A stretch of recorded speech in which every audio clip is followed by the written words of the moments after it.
இன்னைக்கு நம்ம MR learning Tamil சேனல்ல வந்து மலேரியா அப்படின்ற நோயை பத்தி வந்து நம்ம பார்க்கலாம். இந்த மலேரியா வந்து எதனால ஏற்படுது, இதோட வகை என்ன, இதால வந்து இதோட நோய்க்காலம், இது எல்லாமே இதோட அறிகுறிகள் எல்லாமே வந்து தொடர்ந்து வந்து இந்த வீடியோல நம்ம பார்க்கலாம்.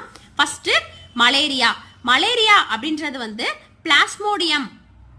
இந்த பிளாஸ்மோடியம் இந்த மலேரியாவை ஏற்படுத்துறது வந்து இந்த பிளாஸ்மோடியம்.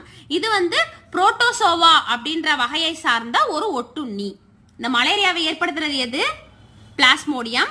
இது வந்து புரோட்டோசோவாவை சேர்ந்த ஒரு ஒட்டுண்ணி. இந்த பிளாஸ்மோடியத்தின் வகைகள் என்ன அப்படின்னு பார்த்தீங்கன்னா, plasmodium vivax, plasmodium malaria, plasmodium falciparum, plasmodium ஓவேல் அப்படின்ற 4 வகைகள்ல வந்து இந்த பிளாஸ்மோடியம் வந்து இருக்கு அப்படின்னு சொல்றாங்க. இந்த அதுல இந்த 4 வகைகள்ல வந்து இந்த பிளாஸ்மோடியம் பால்சிபாரம் அப்படின்றது வந்து உயிரை கூட வந்து பறிக்கக்கூடியது அப்படின்னு சொல்றாங்க.